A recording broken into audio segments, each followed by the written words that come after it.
Hello, once again, we have a few pleasant minutes together to reflect on ideas. I find it very beautiful. We gather around ideas. Sometimes people ask me, do you think those people watching these videos online are really your friends? Do they really have anything to do with you? I find this kind of question a bit curious, because people on the streets come together around interests. They come together because one lives near the other. They come together because they work in the same place. We unite around ideas. I don't know who you are in terms of identity or where you are. I don't know your faces, but I know you like ideas. This already creates an affinity between us, sometimes greater than the one we have with people we know physically. So, yes, I consider that we are friends. We have a point of unity that is very valid and much more enduring than most of the points of unity we see being built among people in today's world. So, I invite my friends to continue our reading from the DHAMMAPADA. Today we will start from chapter 17. Well, then, just revisiting that little introduction to better situate ourselves. We are talking about a book called the Tripitaka, the Three Baskets, which is where the teachings of SIDDHARTA GAUTAMA were compiled in some councils after his death. Within this Tripitaka, there are three baskets. One of them is what we call the Socratic. Within the Socratic, which was compiled by Ananda, as it is said, there are 5 divisions. One of these divisions is the Socratic. And within this book, there are another 15 subdivisions. And one of them is the DHAMMAPADA. So, I hope it wasn't too complicated. Does that make sense to you? Are you following along? And this DHAMMAPADA is considered to be a very happy, very well-realized extract of Buddhist doctrine, and we are, so, commenting on some selected verses, and from those selected verses. Today we are already diving into chapter 17. I hope you are following along with the reading. It's what we agreed upon. If you're not following along with the reading, you'll grasp very little of what's being said. The idea of these reading groups is to help you read the most important books. Let's say within a certain criterion, which in this case is a philosophical criterion. Man, some of the most important books in our history. So, let's go. Chapter 17. Its name is Kota Vaiga. Kota Vaiga deals with anger. And it will then make a series of remarks about this loss of control that we so often fall into anger.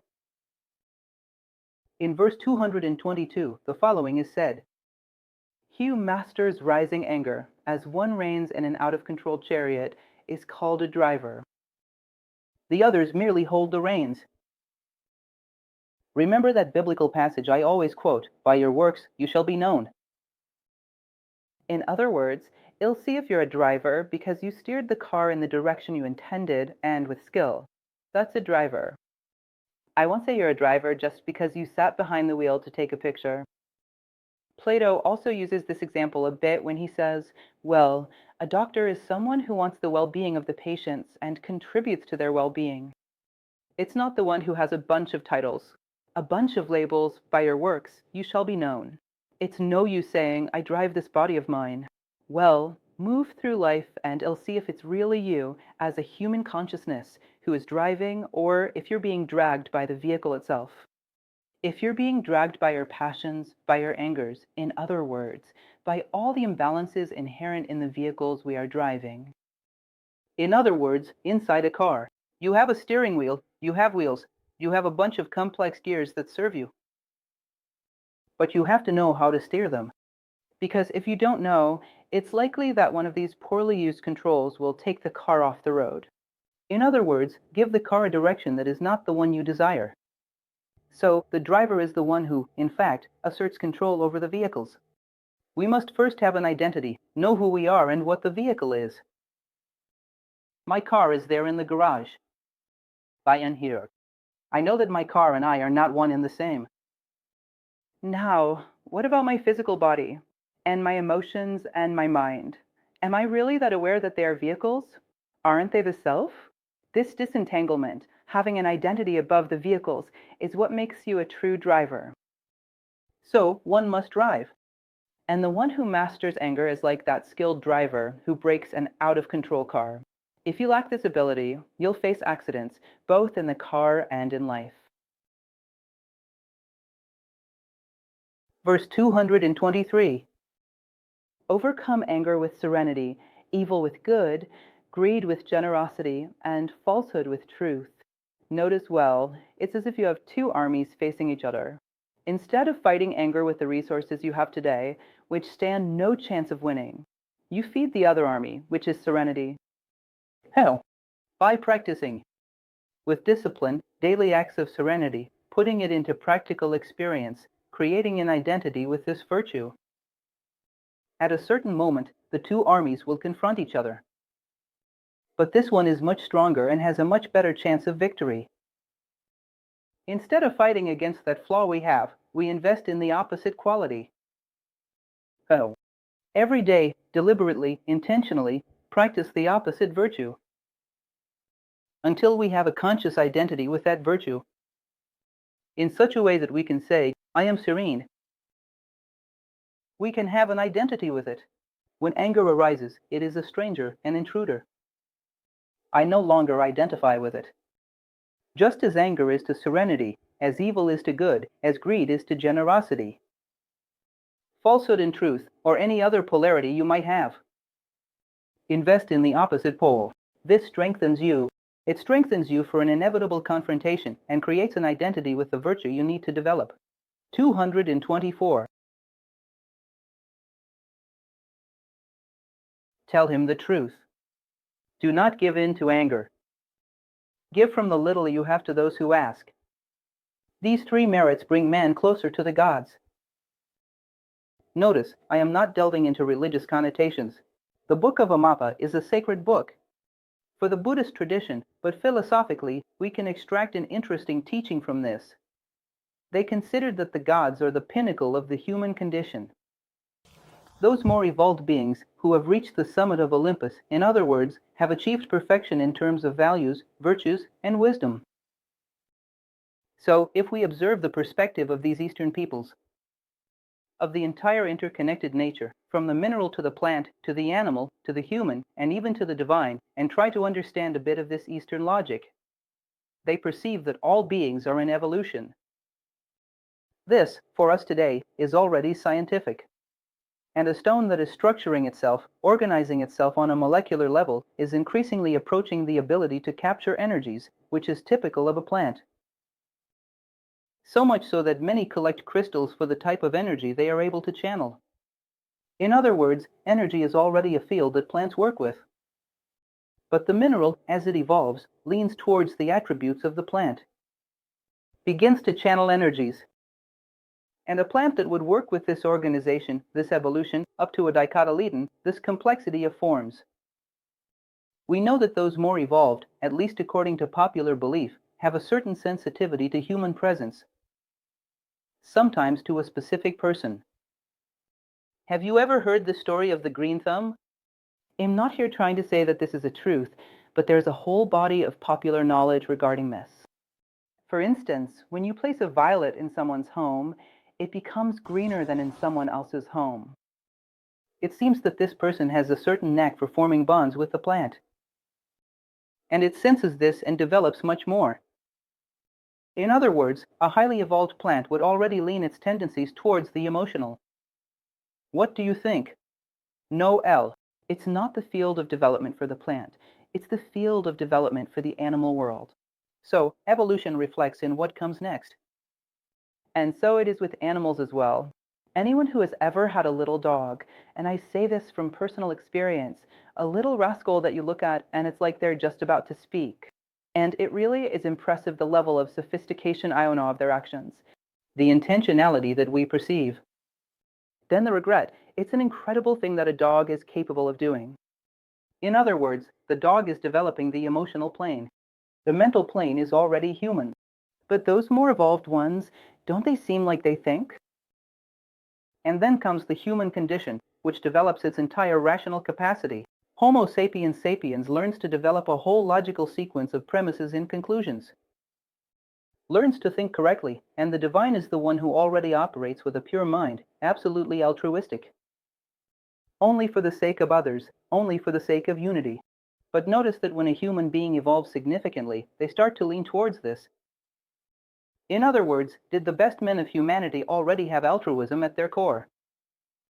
In other words, what the Eastern tradition considers, I'm not presenting this as any absolute truth, is that evolution inclines us towards the future.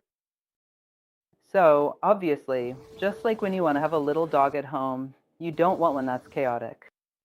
Fierce, that doesn't respect you, bites you, doesn't know how to coexist with a human being. You want one that is more like you. If these divine beings truly exist, there must be a similar logic.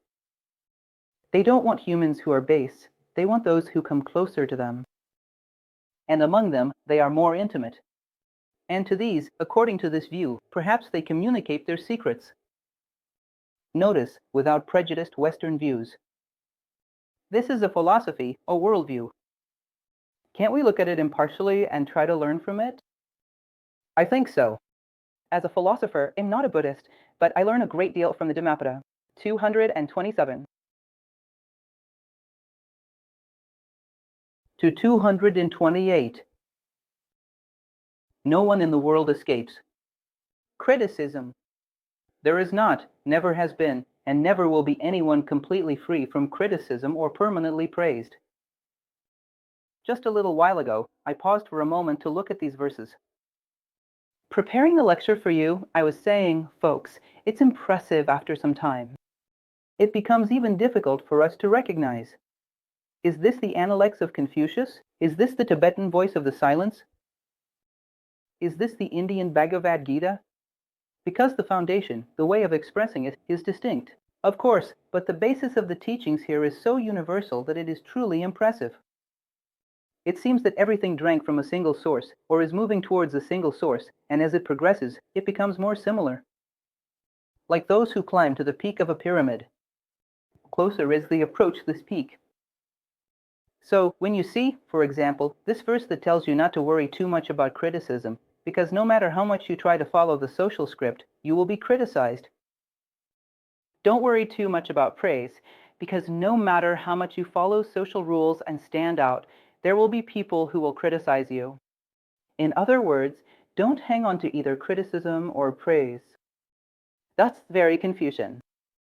That passage where a disciple of Confucius approaches him and says, Master, if a man is loved by all the people in a city, what can we say about the character of this man? He says, we cannot say anything. And if a man is hated by all the people in a city, what can we say about his character? We also cannot say anything. But how so, Master? What, then, is the clue we can have? A solid one, to have a premise about a man's character. He says, a single clue, if he is loved by the good and hated by the bad. In other words, since the world is dual, there will be those with less solid character. More solid, in countless intermediate gradations, each human being will be a judgment. As you get closer to it, as you move away, but then get a little closer again. Next, you might start to be taken as a reference point. But those who are very distant might want to criticize out of a certain fear of having to embark on the same adventure as you. In other words, it's practically, as the saying goes, each head a sentence. Each human being will have a stance on you. We didn't want to average all of this out. Besides being tremendously demagogic, it's a prison for the soul. Submitting to a way of life where you want to please everyone. This is the end. There is no possibility of taking a step towards the unknown. If we want to condition our steps to what people judge and expect from us, we will always be criticized or praised. Don't let your conduct depend on either. Be vigilant against the insubordination of the body, the tongue, and the mind. Do not harm with the body, through actions, with words, or with thoughts. The wise person watches their actions, restrains their words, and masters their thoughts. Fabio is vigilant. The matter of attention. Let's gradually work on some study techniques and make summaries. One of the most recurring themes in this book is the importance of being mindful. You may have principles, you may have good intentions, but if you're not vigilant, everything will slip through the cracks of your inattention. Soon, you find yourself lost amidst a multitude of things that aren't yours. Those that are within you, like thoughts, behaviors, and feelings, vigilance is very important. And he warns against the insubordination of the body through actions of the tongue and the mind. Be careful not to harm with actions, words, or thoughts. Be careful. None of these verses are that easy to understand. Because not causing harm doesn't mean you always have to use sweet and gentle language, but use language that always encourages others to walk towards their own good. So, you can imagine that you will approach a child. The example I always give, which is the least controversial, is approaching a child who is about to stick their finger in an electrical outlet. Don't do that, kids. He already got electrocuted. That's a shout. No, that was harsh. It wasn't harsh, it was fair, it was necessary. You had no interest in that. It was for her own good. Sometimes we have to take up the whips to drive the merchants out of the temple for their own sake, so they do not desecrate the sacred. In other words, the good is what is suitable for guiding beings towards their own well-being. It's not about being soft, because that can be a great demagoguery. Wanting to be loved at any cost. It doesn't matter what happens to people. It's like a doctor giving a child a strawberry-flavored syrup when they need a stronger medicine, thinking that the child will love them. So she dies, loving the doctor. That's absurd. So, not being aggressive doesn't mean always being sugary. Be careful, because in all aspects, being too sweet can lead to excess weight and a host of health problems, both physical and emotional. So, learn to decode this well. Because from the misunderstanding of verses like this, a bunch of theories and educational practices were born, and a lot of things that we still have problems with today. Be careful. The good educator, the good guide, deals with justice, with kindness, but not always with softness. Always with the most effective path to spare others from pain. To guide towards the good, which is not always a sweetened language. In fact, sometimes it hurts us much more. A sugary voice, with a hint of irony, rather than the shout of a father or mother saying, "No, don't do it." And we know that it is out of love. So learn to balance well what lies behind the forms and know how to use them. Chapter 18, The Malicious Impurity. Verse 235. And like a dry leaf on the tree of life, the heralds of the King of Death knock at your door. You set out on a long journey without any provisions for the road, meaning no merit from good deeds. What is he talking about? At this moment, we are like a dry leaf. Life begins to withdraw. Those who reach a certain age. In fact, it's curious, because life is so fleeting that young people think, this won't happen to me anytime soon. It's a blink of an eye. Life is characterized by its fleeting nature. There is an author who says that only one thing can be said about life. It passes, and it passes quickly. In other words, at a certain point, we begin to see those yellowish autumn colors in our lives. Soon, winter arrives, the retreat begins, the end of the cycle comes. He says, the moment you realize this, the moment you realize that life is fleeting. Hurry now so you don't embark on the great journey empty-handed. Because, by definition, we will have to return to the case of the Father, with arms full of fruits. Arms laden with flowers and fruits that were gathered along our journey. There is nothing has been achieved in terms of merit, of good deeds. Now get up and act. Now, start transforming this way of living. Do not embark on this journey with an empty suitcase. So remember that Egyptian passage that says, awaken, rise, and run. Ah, but I could have awakened to the meaning of life at 20 years old. I wasn't prepared because otherwise I would have awakened. I awakened at 70. All right, it's now. Now is my moment. I will set out from this very moment. Immediately, reaping the fruits and merits of this precious realization I made, that life is fleeting and we must gather merits. We must add value to the world and to ourselves. So, the moment when consciousness awakens is the moment for action without regrets.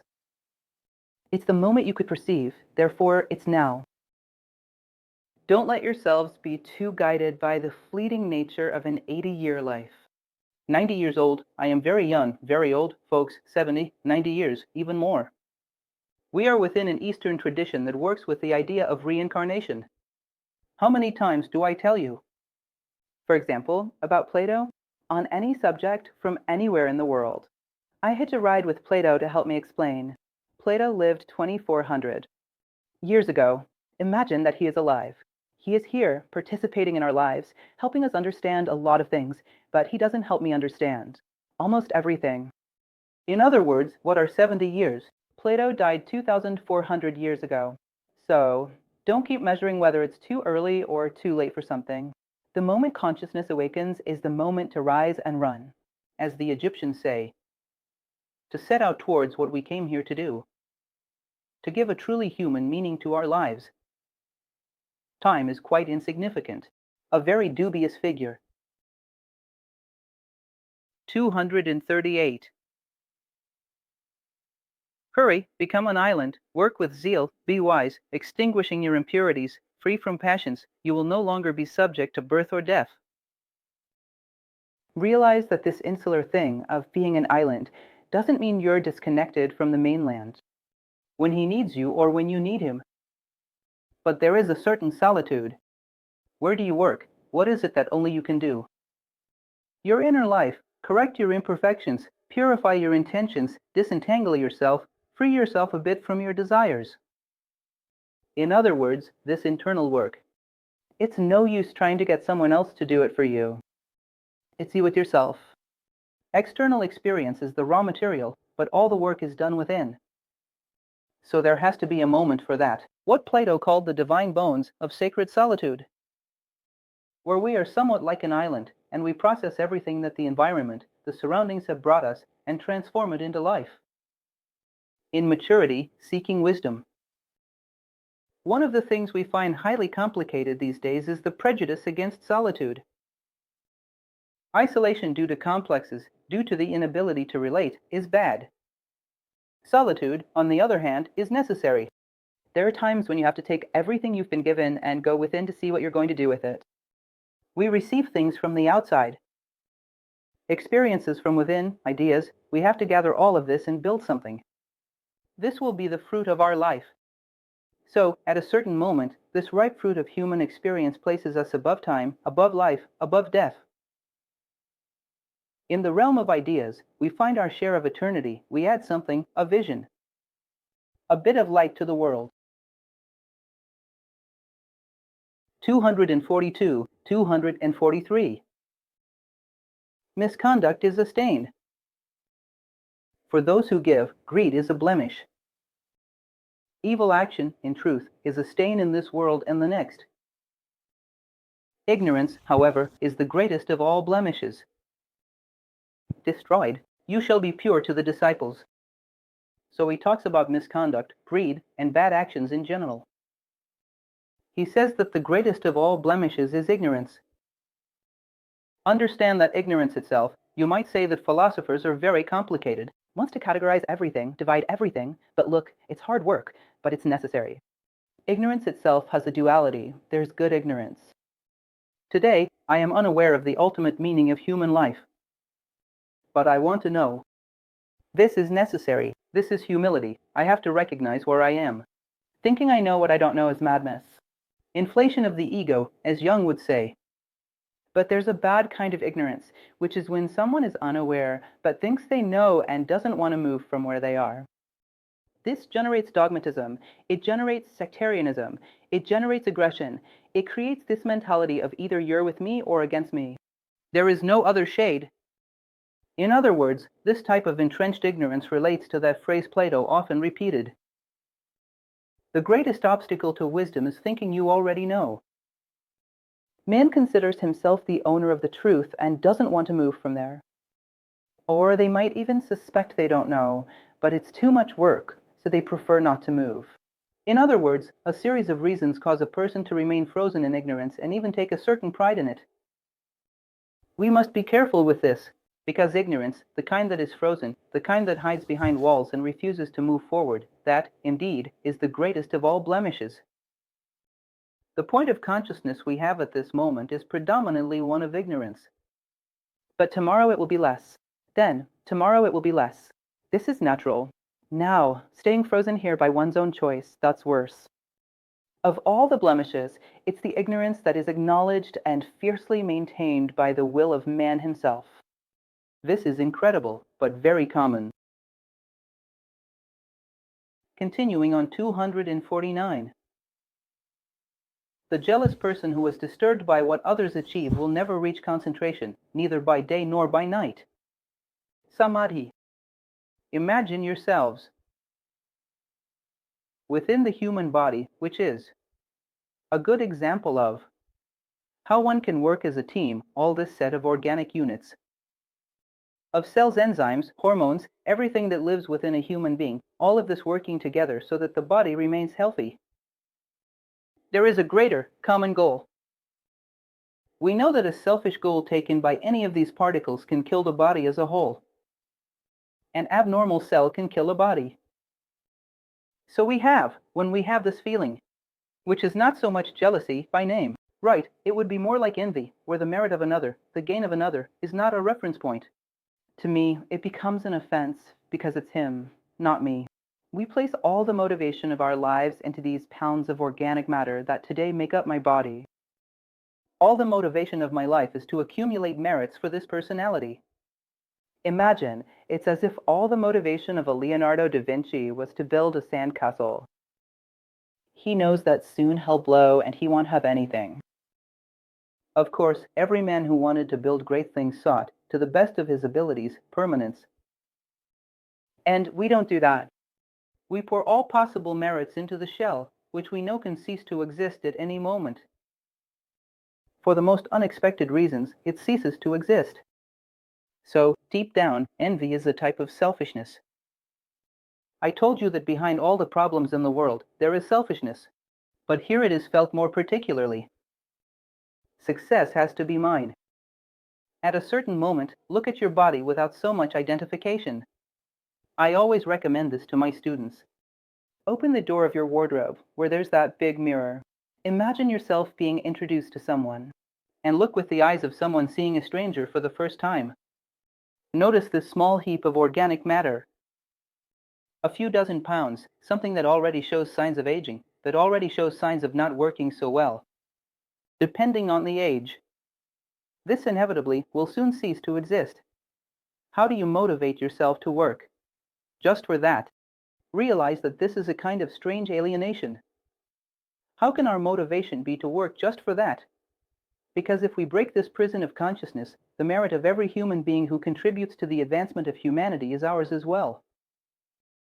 The merit of every human being who builds for the betterment of humanity, for the betterment of mankind, is ours as well. We participate in this because it is our shared cause, just like a soldier who doesn't want to win alone. In war, he wants his army to win. 251. There is no fire comparable to sensuality, nor captivity like hatred. There is no tangled net like illusion, nor torrent comparable to desire. Once again, I think it's good to reiterate this to you from time to time. I haven't overcome these things. I am a philosopher, I love wisdom, but I do not possess it. What sets a philosopher apart from an ordinary person is the spirit of improvement. Fall 1,000 times, get up 1,001, and one day reach where he wants, because he doesn't give up.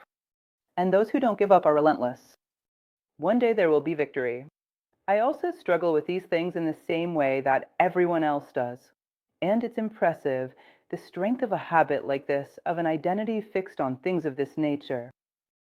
In sensuality, as a way to feel important by attracting others through sexual allure, through superficial elements, which, in a certain way, is offensive. It's offensive, all right. It's not wrong that my body is beautiful. But it's wrong to want someone to like me just for that.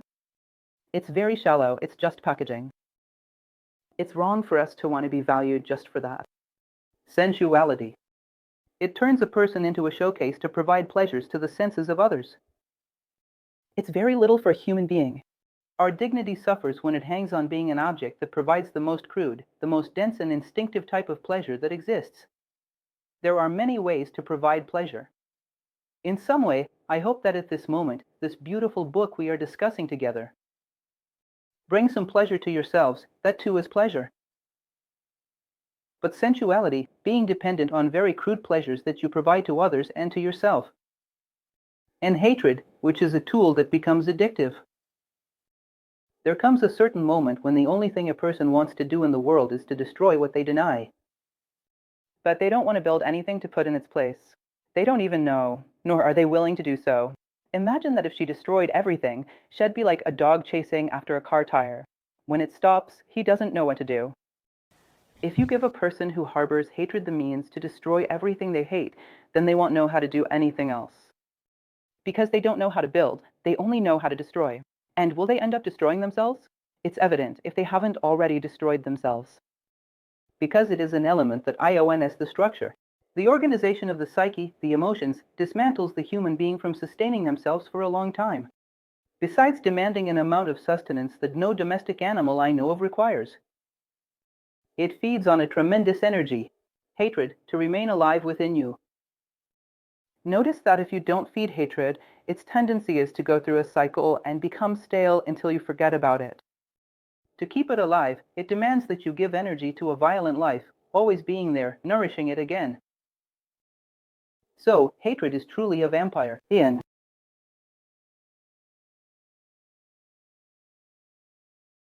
Those who point out the faults of others without rest reveal. In addition to increasing their own faults, it fuels the fire of their own passions. Above all, the great passion, which is the Socratic passion. The passion to make this personality the most relevant in the world. You look at the other person and see them as an opportunity to promote yourself. The other is not another human being, like you. The other is a mirror where you see certain things that interest you.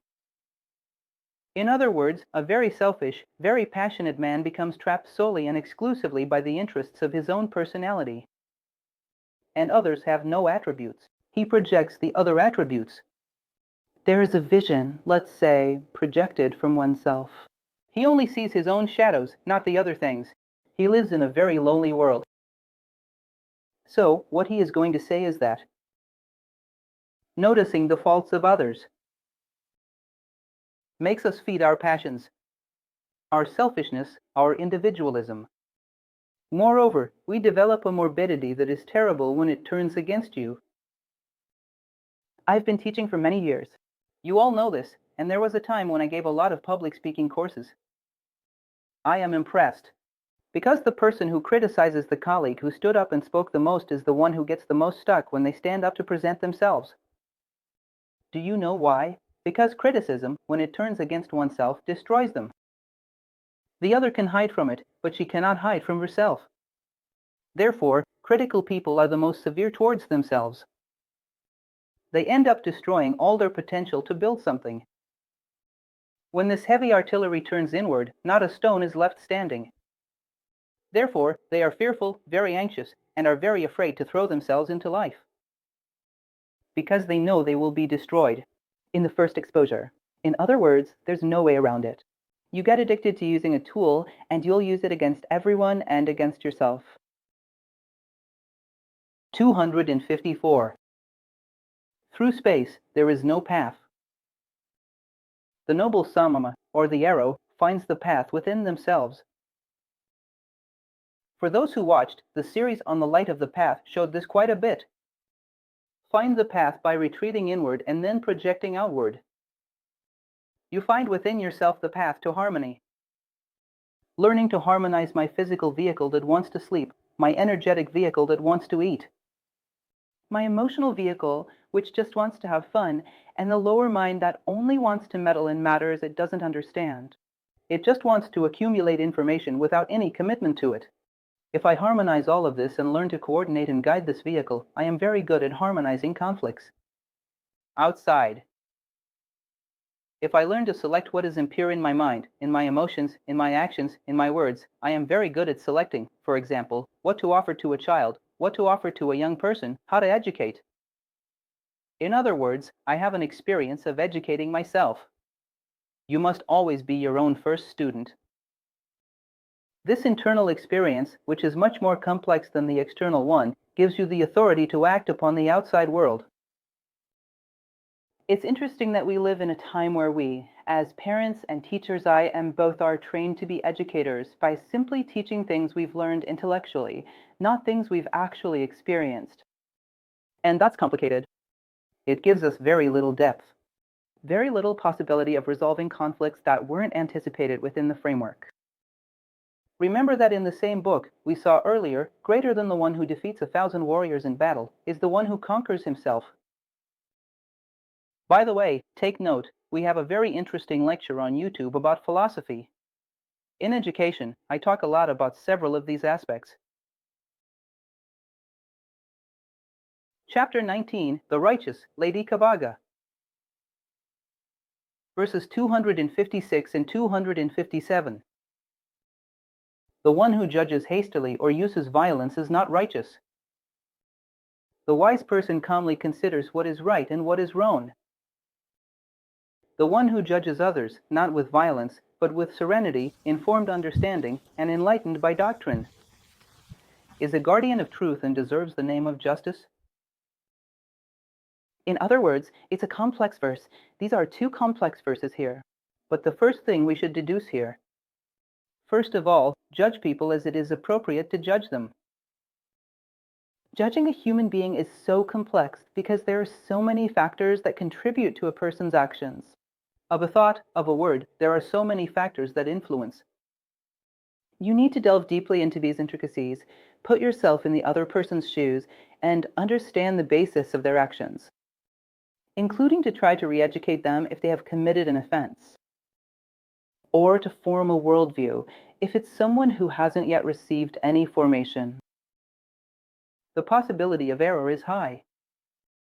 Therefore, if you don't have this responsibility, refrain from judging others. You only acquire what the Orientals called karma, an unnecessary karma. If it's not my place to judge, why should I be giving my opinions? Judging is a very big risk. Remember the story of the sword of Damocles, who was a king, a Greek who is said to have once judged a criminal, a murderer, judged very harshly. And this criminal turned to him and said, "You do this arrogant attitude, because you are a king. If you were in my place, everything would be different, and if I were in yours, too." Then it says that Damocles speaks to him. "Well, is that the problem? You want to be in my place. You didn't speak up before." The criminal gets a bit startled. He says, "No, sit here now." And the criminal goes and sits on his throne. He says, "Now are you feeling good?" "Great. Now, look up." There was a huge sword hanging from the ceiling of that castle hall. Huge, with its tip pointing directly at Damocles' head. He says, "Look up," and the criminal is startled. "Do you see that? It's the sword of justice. The first wrong decision I make, it falls on my head. Do you want to stay there?" He didn't. He preferred to go to prison. It was safer. It's clear that judging is a very big risk. If it's not your place, don't judge. If it is your place, have a clear conscience after trying to look at it from all angles. Without superficiality, without haste, judge from all angles, so that you reach a decision with the awareness that it is not an act of revenge. It is truly a process of re-education. It is truly the best chance for that person who was there. Justice is not vengeful. It is corrective. It doesn't come to punish us. It comes to give us the chance to rebuild ourselves. So this element is very important. And also the serenity he speaks of. Calm down, because we have a habit in the West that is terrible. We are very quick to make decisions, and very slow to execute them. Think carefully before making a decision. Do things calmly, with discernment, so that nothing is left unresolved. No loose ends when it comes time to carry out what you've decided. Inexorable, without haste and without pause. This would be the fair criterion that is being presented here. Verse 2, 5, 8. This may be somewhat like the most talkative ones, but don't get me wrong. Here, understand what he is trying to convey with this. The wise one is not the one who talks the most. The serene man, free from anger and fear, helpful and courageous, he truly deserves the name of wise. I'm not trying to talk about extroverts who tend to speak more. This is not a flaw, it's a type of temperament. But sometimes we reach an extreme level where we no longer listen to others. You must talk to people like this every day. If you look at them, they're not really listening to you. She's got her eyes open, looking in your direction, but you can tell she's just getting ready to fire off her response the moment you stop talking. Her response has nothing, no connection to anything you said. She doesn't have any curiosity about what you think. She's isolated in her own little world. But it's an opportunity to throw this back at you. The wise person wants to learn all the time. That's a trait of the wise. He doesn't consider himself wise. He is an eternal learner. You should know the story of that god, Odin, from Scandinavian mythology. Pooh! They say he was the wisest being in the universe because he roamed the earth asking everything to everyone. He even had two beings that traveled with him, also listening and bringing to him everything that people said in the world. They were the eyes and ears of Odin. In other words, he was always willing to listen. That's why he was the wisest of all beings. So, this willingness, first of all, to know that you don't own the truth, and this openness to learn from anything that happens, makes him always grow. That is a wise person. Humble, remember that I only know that I know nothing. I know that Socrates used to say.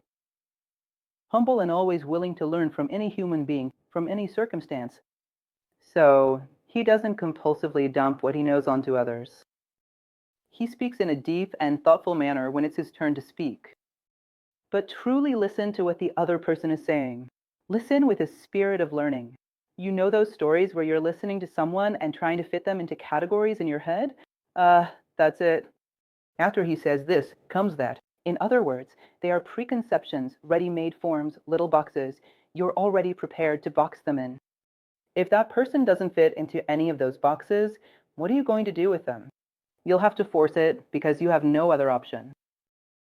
I find it curious how even today, when I go to explain to someone that I take a course in philosophy in the classical tradition, and the person knows nothing about philosophy, has no contact, they try to fit it into one of the things that exist within society. Oh, it's a religion. No, it's not a religion. Then it's a political party. So there's no way around it. Either you fit into the box or you don't exist. I say, it's none of that. However, there's a vast world that philosophy delves into. Philosophy exists, but it's not any of those little boxes. Thinking in boxes is related to the classic sophism they called a sophism of the excluded middle. It's either this or that. There's no possibility in between. And there's a vast range of possibilities in between. Always, in the midst of any polarity, there is a vast range of possibilities, among them and beyond them. So, the wise person knows how to listen and knows how to speak at the right time. Not much, the right words that bring comfort to those who hear them. 260. A man is not venerable just because of his gray hair. Being old just because of the years you have is, in fact, having aged in vain. The body has fulfilled its script. But the body fulfilling its script is the merit of biology. It's not our merit, it's not human merit, it's not the merit of our consciousness. Our consciousness remains stagnant, and only biology did its work in ours. Another being that was born, lived, reproduced, died, well, okay, but any being in nature does that. What sets us apart is human beings. It gives birth not only to bodies, but to ideas, to higher feelings, to examples. There are many things that must come into the world through us so that we can be truly human. And it's not just biology fulfilling its role, that's no merit at all. So, if we only have gray hair, but inside we have an absolutely empty soul, nothing to offer. We are immature, trapped inside an aged body. Remember what I've often mentioned to you, of medieval alchemy, which was Citronides, the work in yellow, which was what they considered to be maturity. They say that maturity is very rare. Maturity is not a matter of external time passing. It's about the passage of internal time. And sometimes, internal time is at a standstill. They used a terrible phrase. that many human beings age like certain fruits. They go from the green phase to the rotten phase. They don't mature. This often happens to us. We don't mature because maturing is not a matter of time of the clock. It's a matter of time of consciousness. It's the merit of each individual. So we should think about that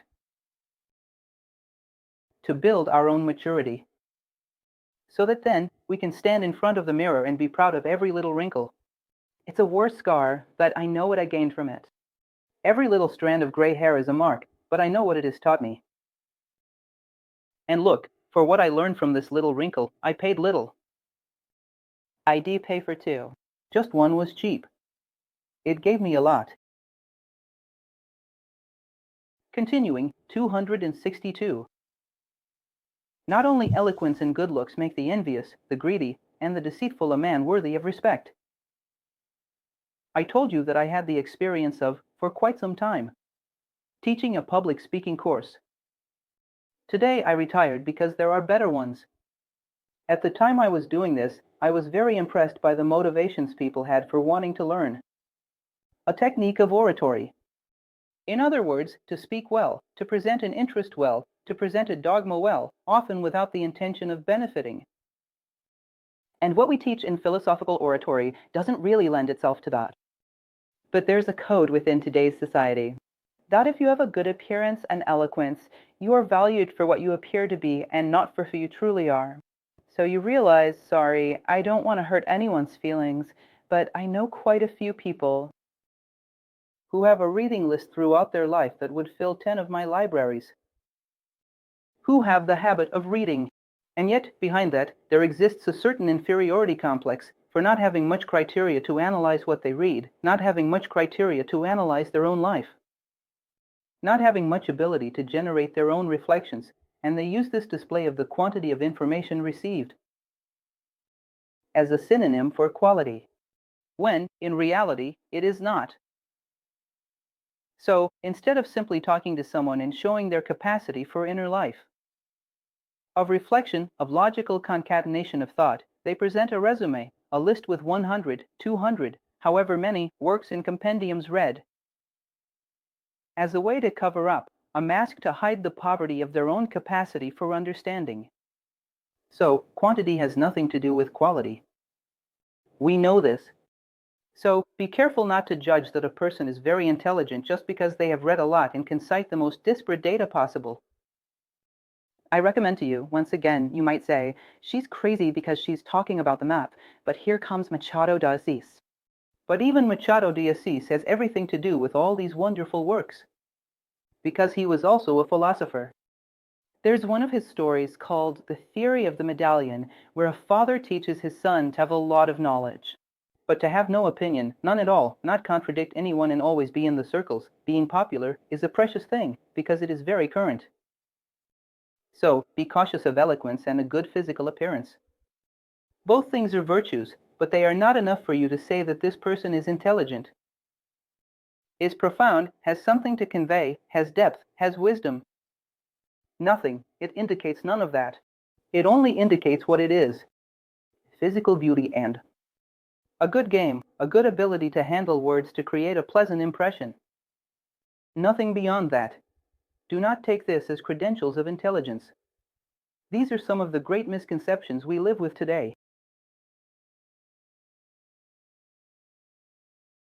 Chapter 20, The Path, Viga Viga. Verse 276.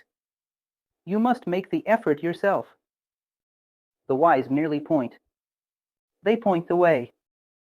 Remember once again the Roman maxim: easy paths deceive, in roughness veritas, in difficulty lies the truth.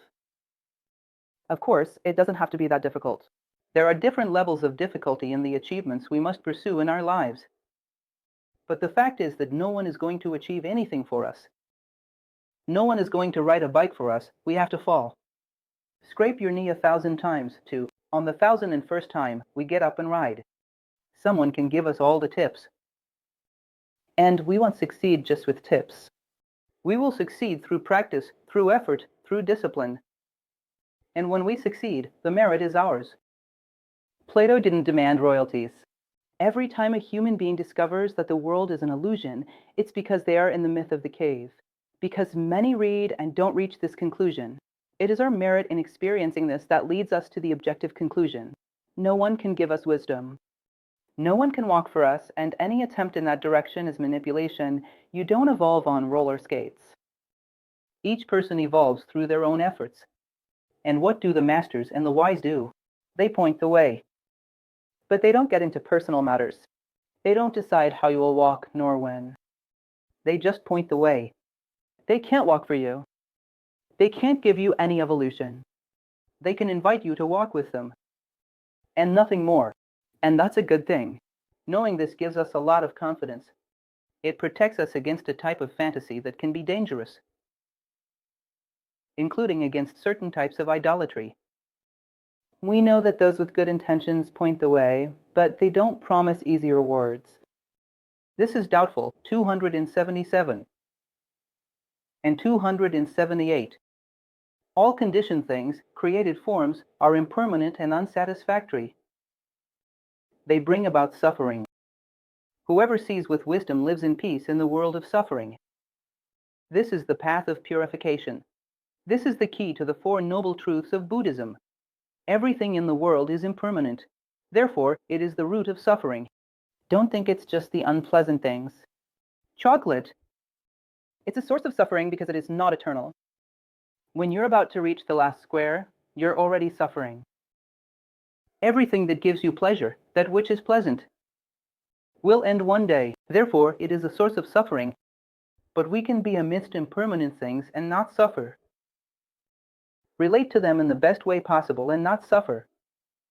If not, if we desire them, if we take all of this as fleeting elements in our lives, our expectation of permanence for things that will not last is what generates suffering. Nothing that is truly yours can be taken from you. Even this, here, will be taken from us. Therefore, it is not mine. So I don't cling to something that isn't mine. I handle it in the best way possible. With justice, with balance, but I do not cling. In such a way that, when it follows its course, it won't be a terrible pain for me. Now, notice that sometimes, when we say not to cling to the things in life that are fleeting, people have the impression that it's about despising the things in life. And it's not. Someone who is not attached to an object in such a way as to say, "This is mine," is the one who considers more the details of the object itself, its usefulness to the world, and perhaps is the most careful in managing that object. Take your physical body. Who do you think takes better care of their physical body? A man who is tremendously attached to it, to his desires and whims. Who gives it the wrong foods, gives it excessive rest, leads to laziness, leads to a bunch of things. Or a wise person who knows they don't own the body, but while using it will give it the best so that it remains healthy, in good condition so that it is respected in what it is, a physical body, to perform the necessary activities. In short, those who are not attached manage things better than those who are. Have no doubt.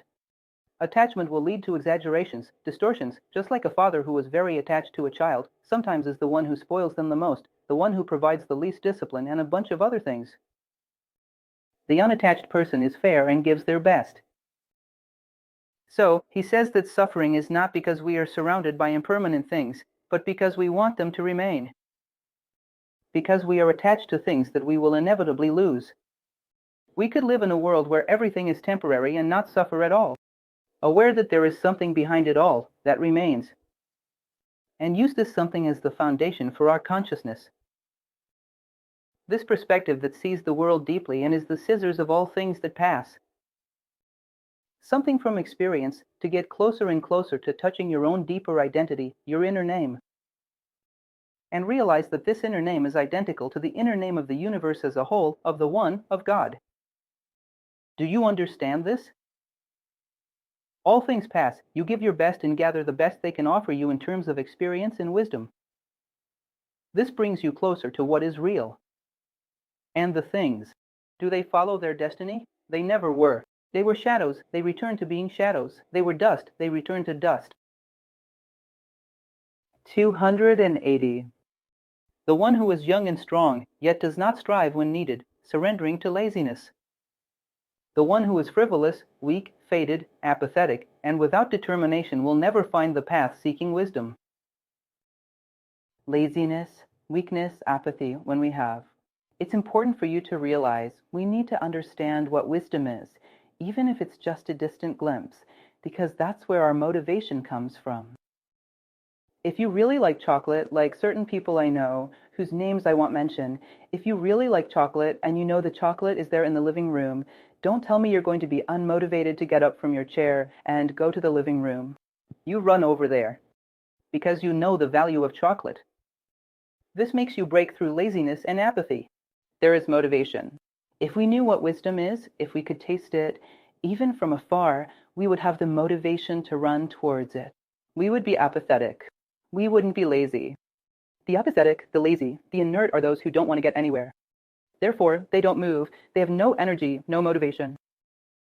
The human being who glimpses the fullness of the human condition and knows the wonder that it is, in other words, loves wisdom, does not waste time on useless things.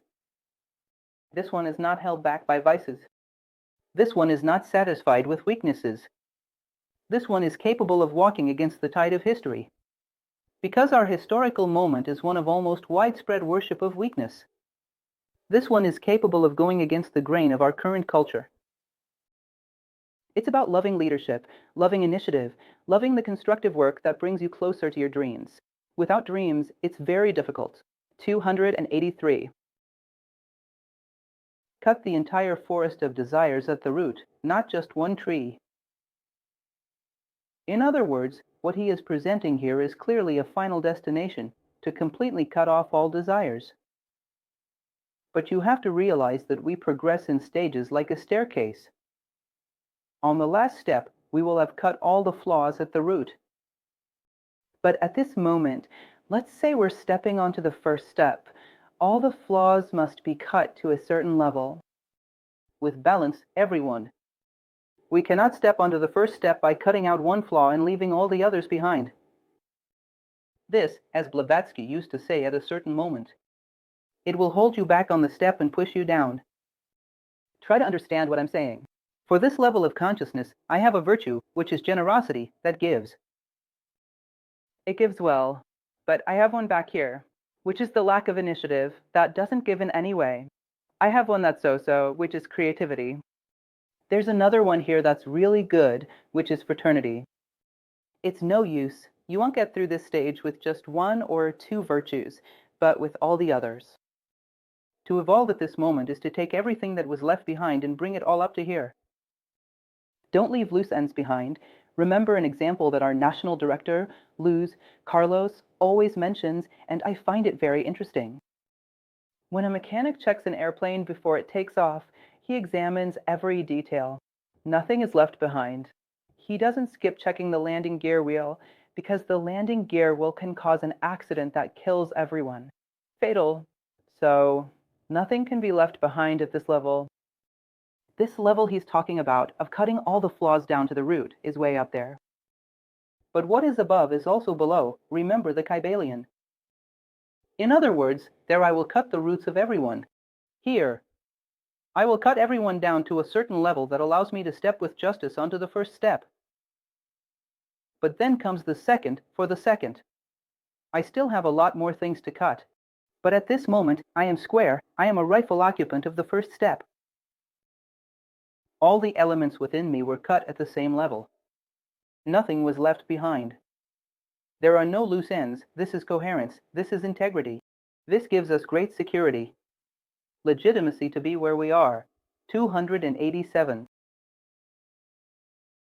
And 288. Just like a torrent floods and sweeps away the sleeping village, so does death sweep away the attached man, who delights in the abundance of children and flocks. Children, parents, relatives, and friends are not a refuge for the one whom death has claimed. Loving is not the same as being attached. In fact, I believe that in true love, from the very beginning, there must be the seed of detachment. And if not, at a certain point, attachment tremendously distorts love. Not too long ago, I went through the experience of having a daughter who got married and moved to another city. My recent experience. How curious it is, how love at that moment must be big enough to realize that our children, as Gibran would say, are the children of life. And they must fulfill themselves by going in the direction that is their own. Although it hurts, there must be a large dose of detachment so that love is not tainted by selfishness. Why would you not want the other person to be an eternal witness to your personal experience? Want them to walk in the direction that is good for them. In other words, love must have detachment at its roots, otherwise we suffocate those we love. So it's not about not loving children and friends. It's about not being so attached that you tie them close to you out of neediness, the need to be loved at any cost, because that is always unhealthy and always harmful. And if you love all things, but consider none of them as yours and accept that life follows its course. Are you prepared for death? Because one day your own physical life will follow its course, and you won't feel wronged or robbed, because you have built a core of consciousness that is beyond what can be taken from you. In a certain passage, a philosopher said something very interesting, that he was not afraid that one day death would come to snatch his life away. Every day he lived alongside death. Every day something in him would die and something more elevated would be born, and this daily familiarity with death ensures that the final, great death of our current physical experience does not catch us by surprise. We are used to dying and being reborn every day. And we know that this is possible. So, this healthy relationship with the laws of life, instead of fighting against them, makes us very light, very fluid, and it greatly diminishes. The drama of living greatly reduces pain, which is the goal of Buddhism. Chapter 21, Miscellanea, Ayonakavaga. Verse 291. Seeking happiness at the expense of others is to entangle oneself in the chains of hatred, from which one will not be freed. We've already talked about this in the same book in some previous chapter. It is the moral law that perhaps should be fundamental. Never let your happiness depend on someone else's unhappiness. Never let your pleasure depend on someone else's pain. Never let your fulfillment depend on humiliation, from the exposure, from the defeat of the other. In other words, let us learn to win together. Let us not pay for our victory with the currency of someone else's pain. Let us not pay with the currency of humiliation, from the exposure of others, by imposing our point of view, or our word, our image, whatever it may be. Let us not pay such a price, because it is too costly. It's not worth it. How long does fame last? How long does public recognition last? For those who follow the lives of actors, Hollywood actors and actresses, they know how bitter death is and, generally, how quickly it is forgotten. How long does a moment of fame last for you to pay for it with cruelty? The cruelty of assuming that another must suffer for you to be happy. We should not accept paying that price. It's very costly. Sometimes we look back on our lives and see, I suffered a lot, but I learned so much from it. That the suffering was worth it, it was cheap. And sometimes we look at certain things we want to achieve and say, this will cost the pain of so many people that it's not worth it, it's too expensive. Do you know what it means to give the correct value to things? Considering the idea of goodness, the idea of unity, the idea of fraternity. Certain things are cheaper than we think, and others much more expensive. We should know how to reassess the value of things in our lives. Considering the real value of each one of them, how much it leads us to overcome illusion and see reality clearly. How much it leads us to wisdom. 293. To be constantly vigilant against the surprises of the senses, through meditation on the true nature of the body, to avoid doing harm, to be ready to do good, is to be wise. Is to free oneself from desires and illusion. In other words, to have a principle of action. This year, I love talking about this. The New Year's planning that we do on December 31st and January 1st. And a week later, you don't even remember what it was about. If you don't write it down, you've already forgotten everything. We should think, whatever comes our way this year. I will face it with honesty, with fraternity, with dignity, and true to my principles.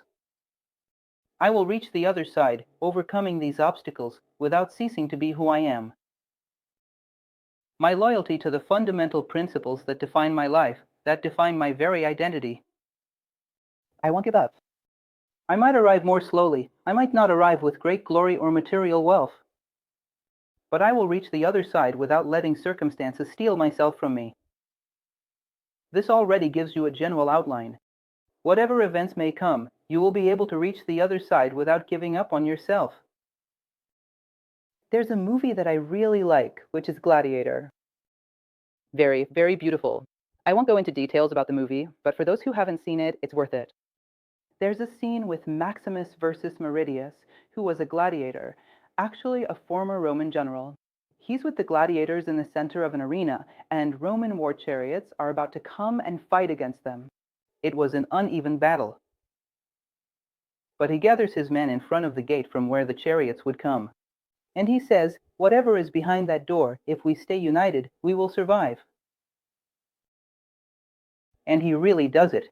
A handful of men, very lightly armed on foot, they defeat war chariots armed to the teeth. If we stay united, we will survive. Do you know what he's saying? I am unity. If I preserve it, nothing will defeat me. A beautiful passage about this as well is when Roger Scruton, in his book on duty, talks about the sublime.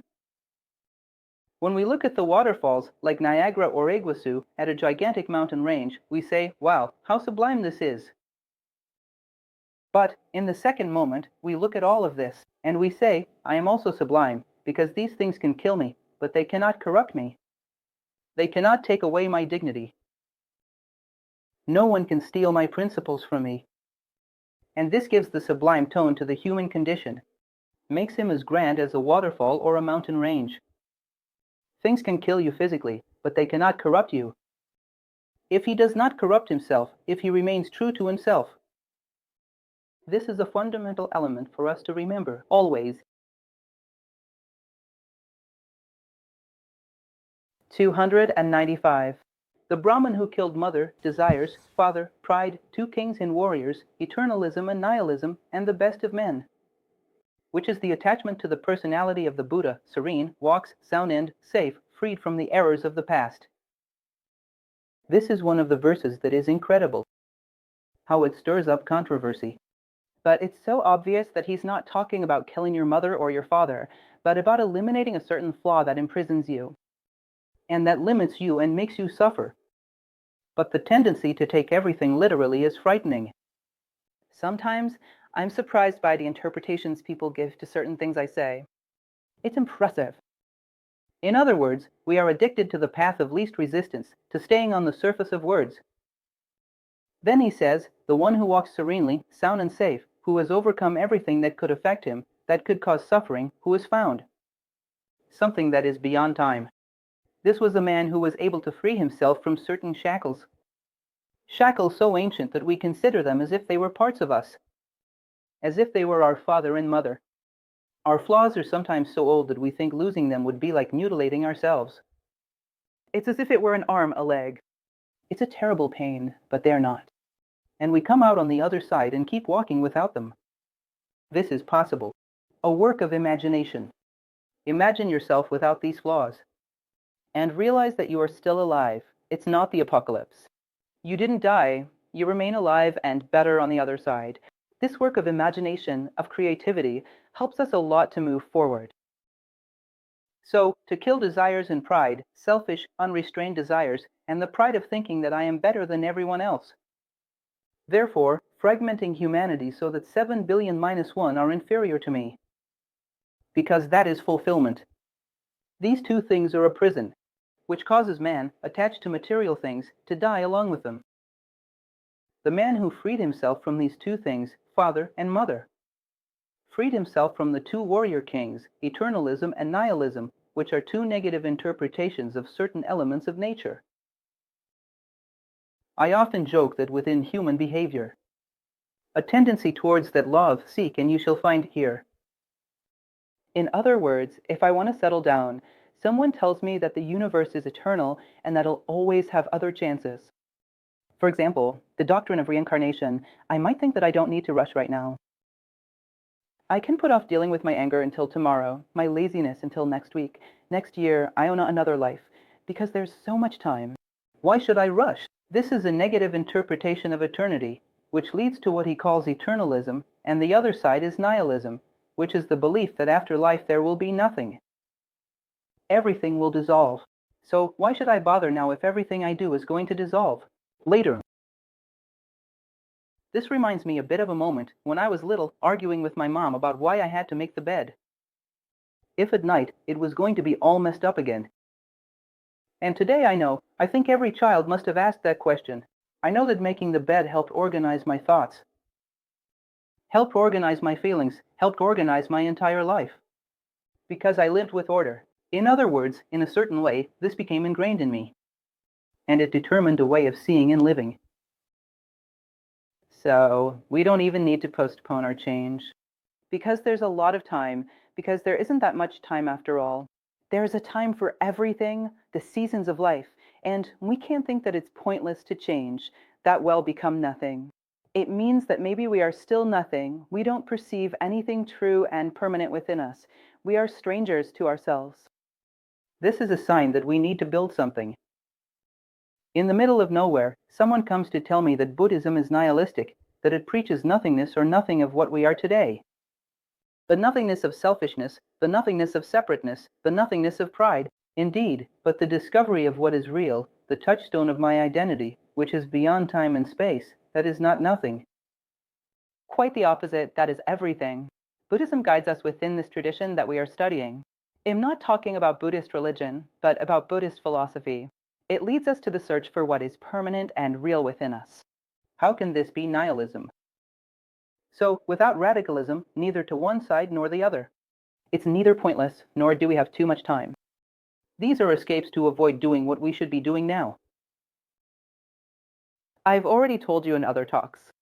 This is not a joke or a story just for show. It really happened to me. On one occasion, we are volunteers at New Acropolis. I was organizing the school. It was a small branch. I was just starting. It was just me. I was everything. I was the janitor, the teacher. I was everything. A student arrived early and saw me cleaning the school. He sat down, looking a bit skeptical. In the end, he came to tell me, "Look, teacher, I really wanted to help you, but Plato says that each man should dedicate himself to a single craft, the one that aligns with his nature. My nature is not that of a janitor, therefore I couldn't help you." One thing that even today, folks, when I remember, I laugh, because it's platonic laziness. The guy uses Plato to fuel his laziness. Anything is possible. So, the person takes Buddhist doctrine to say they're going to become nothing, and therefore there's no point in doing anything. It doesn't hurt to use the doctrine of reincarnation to say that there's plenty of time, therefore I don't need to start now. It doesn't hurt. Anything can be used by a clever laziness that wants to find good ways to keep ruling our lives.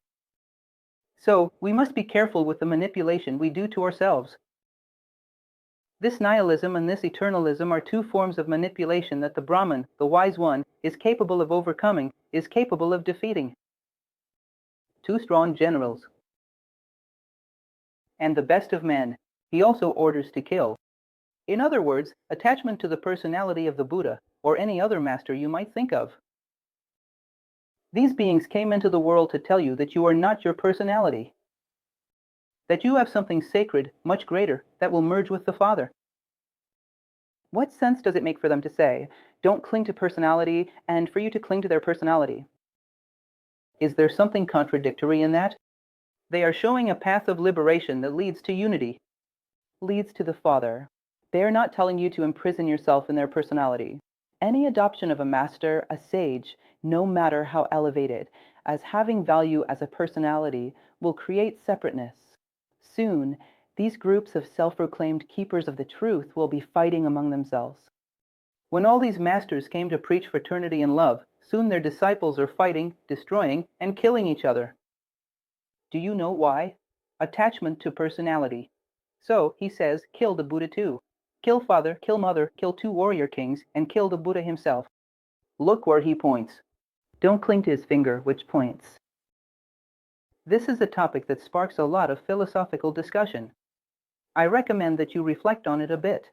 Whatever the master of wisdom, often their descendants over the ages go through these setbacks. from misinterpretation. 296. 300. They are always awake and vigilant. The disciples of Gautama Buddha, who constantly, day and night, practice meditation, known as the remembrance of the qualities of the Buddha, the doctrine, and the community of disciples. And they remember the transience of the body and find joy in nonviolence.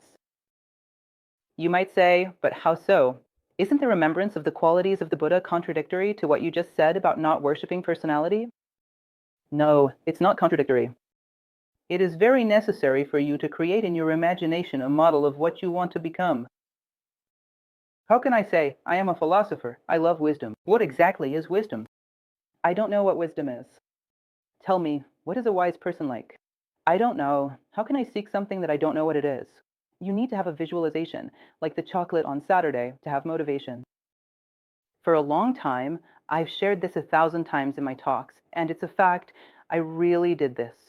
I spent a period where every book I read, I would take the description of the wise. I wanted to know how I could visualize a wise person in front of me. I wanted to know how a wise person behaves in a traffic jam on the way to work in the morning, when the car breaks down. I wanted to imagine the wise person dealing with an annoying boss. The wise man, with an unjust society, wanted to see him living, facing the adversities of life. I needed to create an image to hold on to and use as a reference. I wrote this in Castellan and went around sticking it everywhere in my room. I think it's amazing how we don't realize that we need this. A plausible image, how would a being, who would be a sketch of the complete human, react? In light of this circumstance, did I do something foolish? Remember, Epictetus, the great Stoic philosopher, used to say, the seeds of greatness in a person need an image, a model, to flourish and germinate. We need this model to germinate, to flourish, to bring out the best in us at Iono. That's why it's important to remember the qualities of the Buddha, to realize that they are also latent within you. Remember what a wise person is, so you have that as a model. If you don't consciously create a model of what you want to be in your mind, through the cracks of distraction, social models slip in. Before you know it, you're imagining yourself as the hero of a soap opera, any soap opera of questionable quality, because we need models. If you don't consciously create them, models of success will infiltrate. The admired ones in society, who are far from being what we should truly admire. 302, 304. Don't be a wanderer without purpose, seeking suffering. Pure men are recognized from afar, like the snow-capped peaks of the Himalayas. In a way, it has everything to do with what we talked about just a moment ago. I have a goal, which is wisdom. I am no longer a wanderer. I have a goal. I'm in the middle of the high seas, but I see an island over there. I want to get there. I am no longer a castaway at the mercy of the tides. Now I am a man with a goal. I want to reach that island. We need to know where we want to go. We cannot wander the earth like a castaway lost in the middle of the ocean. There's no chance. I want to build myself. I want to be that. And with that, I will contribute. I will give my share of contribution to humanity. When I teach time management, it always starts there. First and foremost, plan your life as a whole. Then, fit in the concentric circles. And lastly, he says that pure men are recognized, like the snow-capped peaks of the Himalayas. And it's a fact. When we have a historical moment where values are all very low, they are merely survival instincts, instincts to perpetuate the species with the greatest pleasure possible. When everyone is crawling, a single human being standing up draws attention from afar, because they are standing. That is, vertical, creating a bridge between heaven and earth, which is inherent to the nature of humans. It draws attention. So, a single wise person, the Sermon of Benares by Buddha, I've told you about this too. A single lamp on the little sheep at the top of the mountain, when all the lights go out, it can be seen from a great distance. Light has this capability. In other words, the darker it gets, no matter how small the light you bring, it is capable of illuminating and guiding the way. We can, in summary, what was said. We can make a big difference, and we don't need to be many. It can be just one, but it has to be significant. A lot, meaning quality over quantity. History is rarely made by quantity, it is made by quality. So, with that, we finished chapter 21, concluding our reading for today. Today we had some really intense things, quite impactful, requiring reflection. A philosopher is someone who neither denies nor accepts anything a priori. Bring it inside yourself, process it, chew on it, reflect, and see how you can apply it to your life. We are studying a doctrine with which we are not so familiar in the West. But regardless of religious connections, it has a rich philosophy that can help us become better human beings.